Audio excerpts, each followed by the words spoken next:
যতটা না মিডিয়ার মাধ্যমে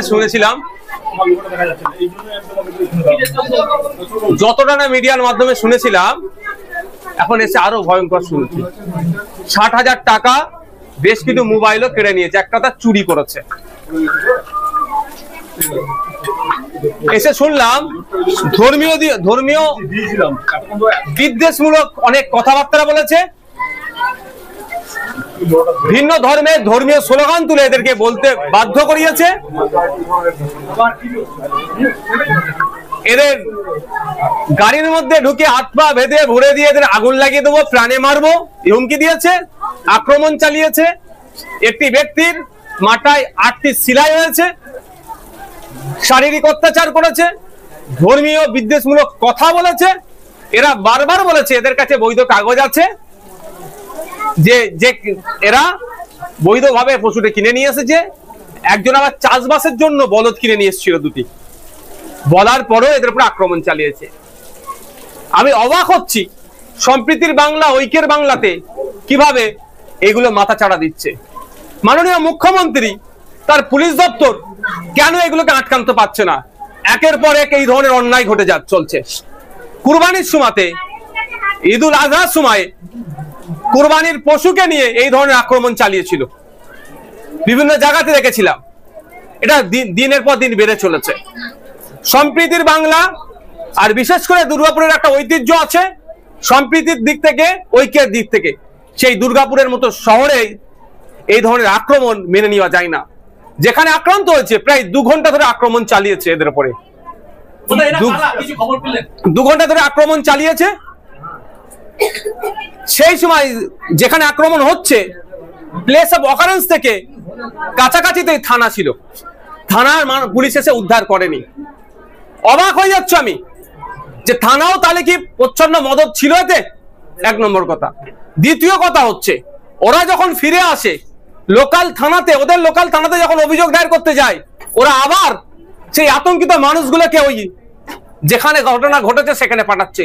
কিন্তু আমরা জানি আইনে বলা আছে 0 FIR এর কথা। আইনে বলা হয়েছে যে আপনি ভারতবর্ষের যে কোনো প্রান্তের থানাতে আপনি অভিযোগ দায়ের করতে পারেন। তাহলে ও লোকাল থানাতে সে অভিযোগ দায়ের করছে, এখান থেকেও তাকে আবার অত দূরে পাঠানো হয়েছে। এখানেও পুলিশের গাফলতি। এখন যখন এটা নিয়ে সোশ্যাল মিডিয়ায় হই হচ্ছে, সোশ্যাল মিডিয়ায় যখন এটা নিয়ে বিতর্ক হচ্ছে, তখন আমরা দেখছি কি 2 জনকে গ্রেফতার করেছে। কিন্তু এখানে একটা 20-25 জনের টিম ছিল, যেই টিমের লিড করছিল পারিজাত গাঙ্গুলি নামে কেউ, সে মূল হোতা। সে নিজেকে এখানে বাহুবলী দেখাতে চেয়েছিলেন এবং দাঁড়ি থাকার জন্য মুসলমানদেরকে জিহাদি ঘুষপেটিয়া বলছেন। ওকে একাধিক ধারায় তার সেকশনে তার মামলা হওয়া দরকার। এখনো পর্যন্ত ওই কালপিটটাকে গ্রেফতার করতে পারেনি।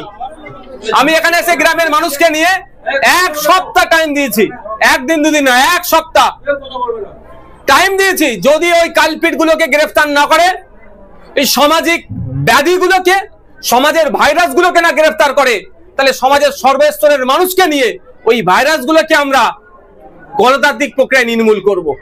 আর এটা ধর্মীয় বিদ্বেষ থেকে এসেছে। ধর্মীয়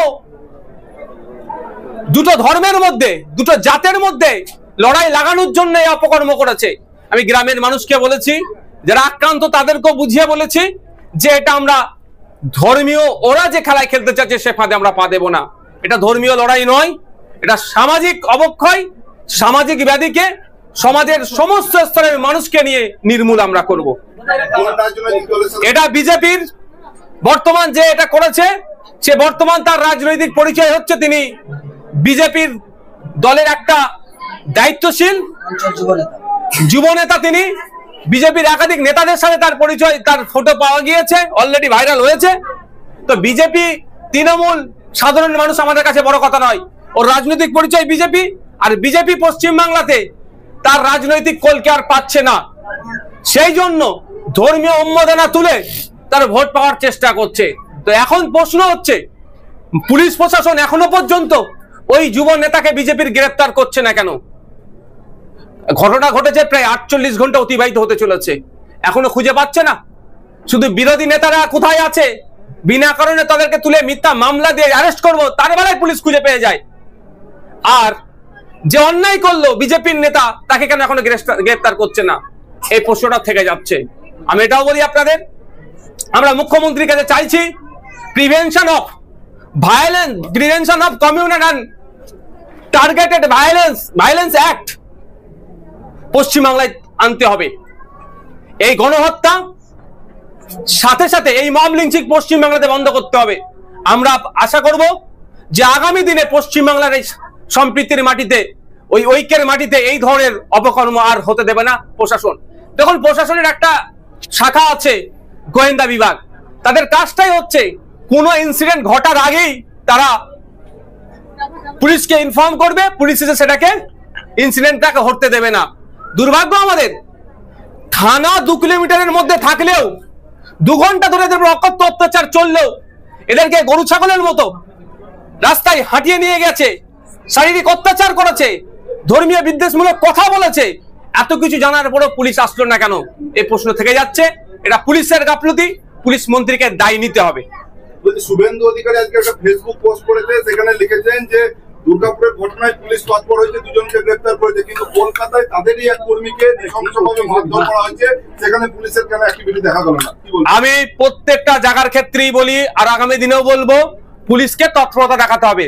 অন্যায়কারীর বিরুদ্ধে পুলিশকে স্ট্রিক্ট হতে হবে, কড়া হাতে দমন করতে হবে। কোন সাধারণ বিজেপি কর্মীকেও যদি অন্যায়ভাবে কেউ মারে, পুলিশের উচিত হবে সে সাধারণ বিজেপি কর্মীর পাশে দাঁড়িয়ে যে আক্রমণ হচ্ছে করলো তার বিরুদ্ধে অ্যাকশন নেওয়া।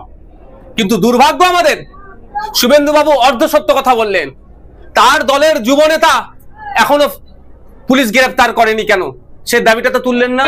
তিনি লিডার অফ অপোজিশন। কোথা থেকে এসেছিস? বাড়ি কোথায়? হ্যাঁ, কোন জয়দেব? কার কথাতে বিক্রি করছিস? নাম বল, নাম বল। এই কার কথা ফেরত যাবে না, ঘর ফেরত পাঠাবো না। কার কথাতে বিক্রি করছিস? কার কথাতে বিক্রি করছিস গরু? হ্যাঁ, কে আছে? কে আছে তোদের পিছনে? কে আছে তোদের পিছনে? কে আছে? চল চল, আর বিক্রি করবি? আর বিক্রি করবি গরু? চল চল চল চল।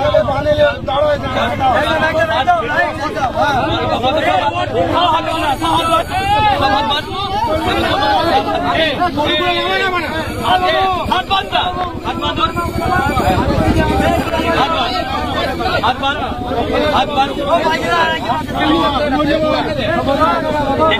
হাত বান্ধ, বান্ধ রেখে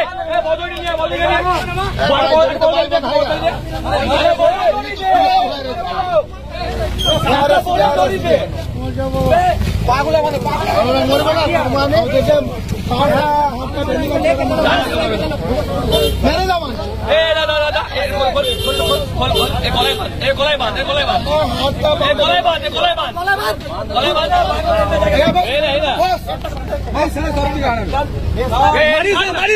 মারবি না, বারবার বলছি মারবি না গায়ে।